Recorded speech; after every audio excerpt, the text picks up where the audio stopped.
action. Ready and action. Alright.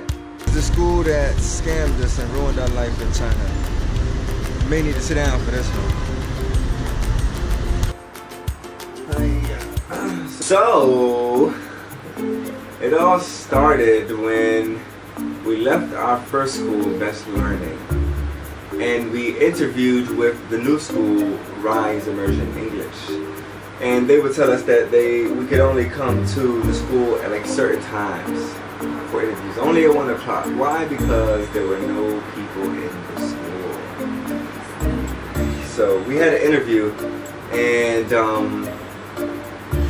they accepted us, and we could kind of feel the bad energy. But we were at the point where we were on our way home to get married, and we had already had the tickets, and we kind of didn't really have an option. So we figured we had a contract. The contract would back us up as long as it's signed, and we agreed upon it. So let's go with it. So $1,500 round trip. I know. For 2 people. No, dollars. Dollars. So expensive. We can't change it, and we Double. Go ahead. So if we can change it, maybe, but we still.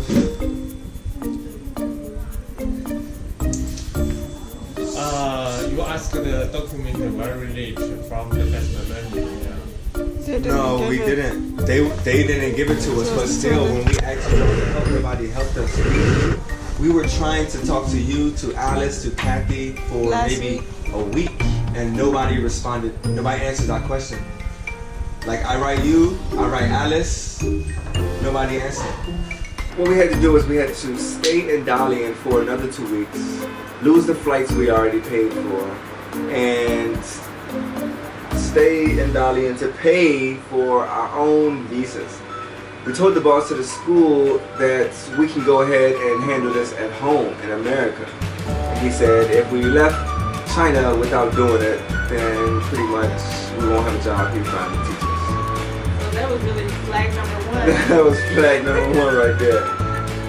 So we did our visas in China, and we lost those tickets. We lost thousands of dollars for that. We got everything taken care of, paid for our own visa. School did not provide a visa, which usually they do in China. And then we went home. So we come back home. We come back to Dalian, home now.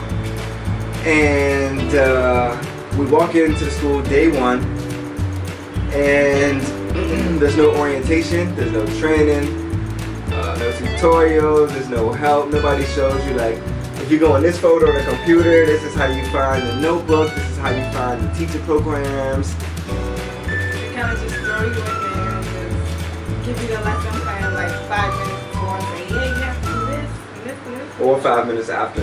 Yeah. And say, here's a class. Some of them are older students, some of them are younger students. Teach some games, have fun.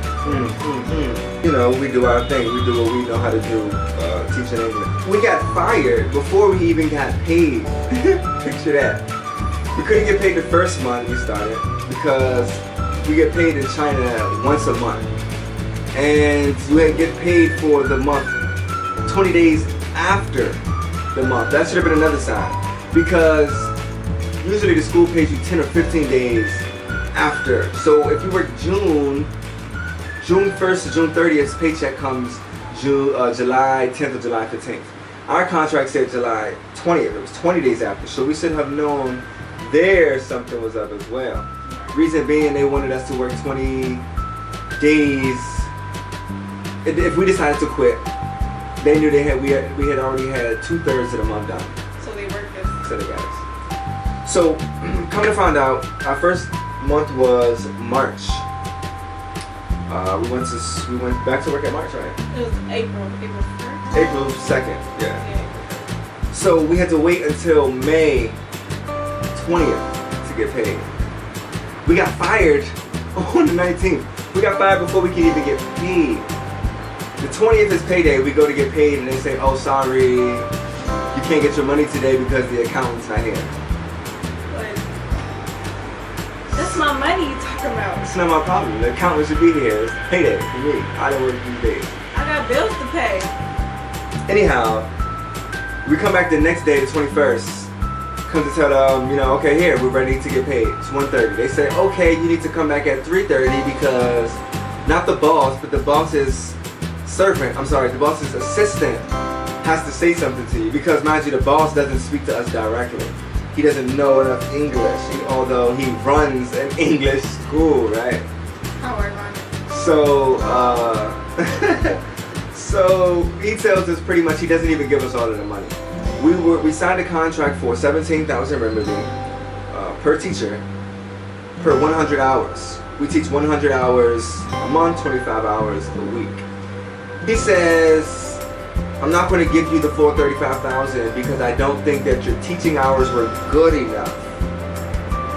Although nobody never came to us and told us, this is what you're doing wrong, you should do this better. You know, nobody ever gave us any recommendations or anything. So we never saw a breakdown of blank times blank equals blank. It's just pretty much, this is what we think we should get, here's your money. So they gave us 10,000 renminbi less, which is more than $1,000 less than what we already were. Decided to get a lawyer, talk to a lawyer. And we don't want to go right in right now because we don't want them to take any of our money, so we're going to wait until we leave. We'll touch that in a second.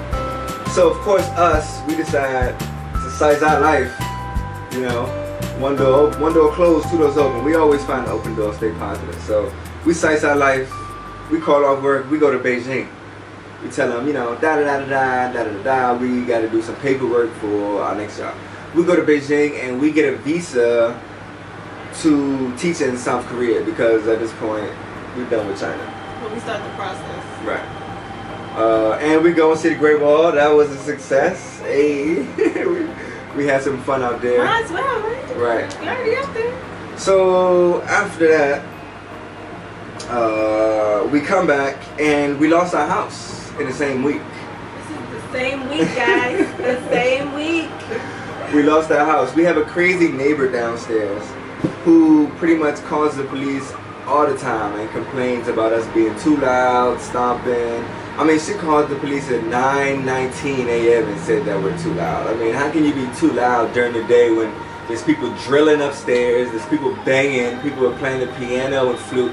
We got parakeets in our hallway just chirping all day.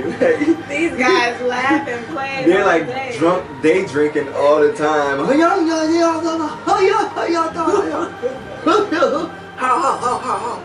All day, like, and we're too loud, right? Come to find out, like everybody knows, the security downstairs, Otis and all them, they know she's nuts, she's crazy.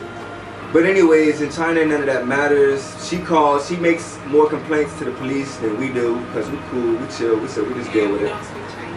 And we don't speak Chinese, so she's taking advantage of us because she knows we don't speak Chinese. And she calls the police all the time complaining, so the police come to our door all the time.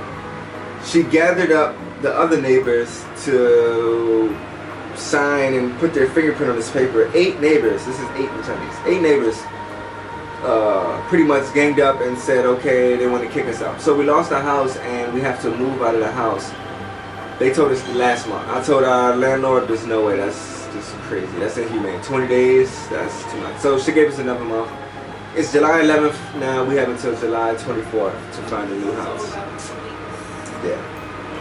So that all comes after the landlord says she's getting calls from the police and she's saying that it's okay, don't worry about it. I told the police you guys are American, that's your lifestyle, you know, you guys like to party, da da da da. The whole time we're not even partying. We working out, lifting weights. Sometimes, occasionally, we have game nights. But we're not partying. You know what I'm saying? we just chilling. So after that, started applying for jobs in South Korea. Our fingerprints went through. Got our background check. Yeah. That was really good. So it gets even better. We find a job in South Korea. Woohoo! Excellent. We're so excited to go. We find a school. We negotiate. We signed the contract. This is like Saturday, right? 2 days ago, maybe. Yeah, we signed the contract. We send the contract to the school. The next morning, the recruiter hits us up on Skype and says, "Oh, I'm sorry, bad news. The school doesn't want to hire you anymore." Long story short, the school was working with more than one recruiter. They're working with more than one recruiter. And they're not supposed to work with more than one recruiter. So now we're in a position where on the 24th, if we don't find a job by then and get out, we're homeless. Because in China, you have to pay for your apartment by the year, at least by 6 months. So we're not going to pay for an apartment for 1 year or 6 months to be here for 1 month or 2 months. About that, hopefully we can get out of here by the 24th, stay with a friend for maybe a week, tour Dalian, make some videos and show you guys the hot spots in Dalian, and then on the way to South Korea. So if all works out, we'll be in South Korea in August. Plan B, maybe Taiwan. Plan C, back to America. Back to America, hope I can be and then come back out here to Asia, because this is honestly the only way realistically we can see ourselves paying off our loans within the next 3-4 years. Yeah. So we'll keep you guys posted. Wish us luck. And just remember, man, you are the only one that can control your life. Your life is your rights. Nobody can bring you down. They can throw punches, but don't let them land, you know? SICE your life. SICE your life. SICE your life. Thanks for watching, guys. See you soon. Bless up.